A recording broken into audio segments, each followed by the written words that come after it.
Hey there, folks, and welcome back to another episode of Friday Night Spotlight, brought to you by 911 Air Repair, your local air conditioning experts specializing in maintenance, repair, and new installations. As you guys can see, David is back this week, and jumping right into things, our game of the week is going to be a 4A matchup, Maricopa and Costa Grande. We have two of these going on. One's a Thursday night game, one's a Friday night game, 5A and 4A, but we're talking about the 4A team here, and that is Desert Sunrise. They are going to be hosting Vista Grande, and a little different this year. You know, the past 2 years that these two schools have played, Vista Grande has dominated. I see things going a little bit differently this time around because these two teams are completely different from those previous years. David, what are you expecting in this matchup? Yeah, well, first of all, it's pretty cool that we get a Casa Grande Maricopa matchup, one on Thursday and then now on Friday as well for our game of the week with Vista and Desert Sunrise. And, I feel like it took a little bit for Vista to get things going with the changes that they had, new system, new team, new coach as well. And I think this is now they're trying to get their footing a little bit, got their win last week. We looked a little bit better, but now it's just going to be a little bit more of a level playing field, like you mentioned, with these two teams. Because while they are getting their feet under them, it's still going to be a little bit of a growing period and some growing pains that are going to come with that moment. And Desert Sunrise, to their credit, has looked like a very good, competent football team. And that program is still trying to get a little bit get things going a little bit more, and finally try to figure their footing and find their place in this team here. So I like Vista in this one still. I just think that the talent level is still there. They have that experience, and Desert Sunrise, to their credit, is still a very solid football team. They will give them a little bit of a challenge, but I'm expecting this to be a close game. But I think Vista just still has just a little bit more to edge them out and get a win.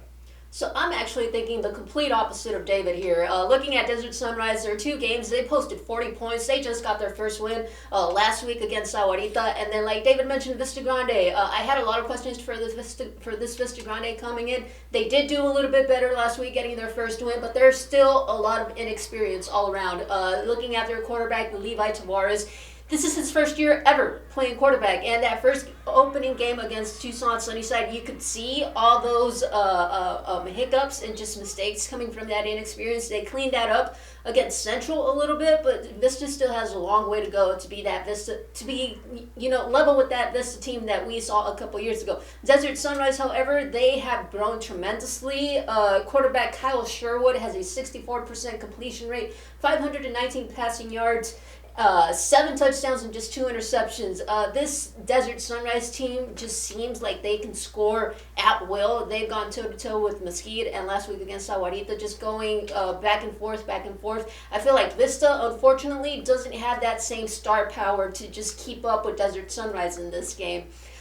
David, what do you have as your wood to watch for this week? I'm looking at a team that we've talked about recently in A.L.A. Ironwood going up against Wickenburg. A.L.A. Ironwood has just not looked very good in their first 3 games. It's been a little bit of tough sledding. Another one of those teams that have gone through a lot of changes and a lot of new personnel on this team. But I think this is the week that can finally get that past them and get back to what they're supposed to be doing.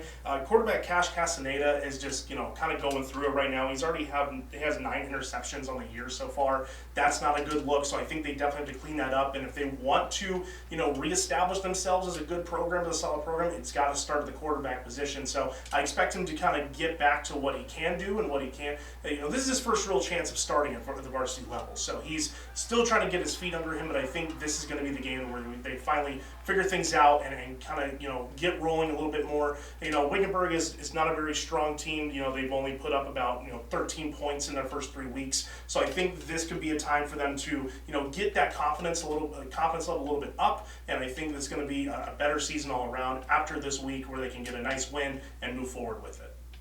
My one to watch is going to be Combs at Tucson Choya, and right now, Combs is our best team in Pinal County, hands down. They are 2-0. Both of those games have been shutout wins for them. And the crazy thing about this Combs team right now is, yes, the offense is scoring, but they're getting a lot of help from the other guys, so defense and special teams. So far in their 2 games, they have had 3 safeties, 1 touchdown on a fumble return, a touchdown interception return, and a touchdown punt return, as well as 2 touchdowns off kick returns. So that's saying a lot about this Combs team. Have they been challenged? No, not really, but they are doing and competing to their level and not sinking down to their opponents.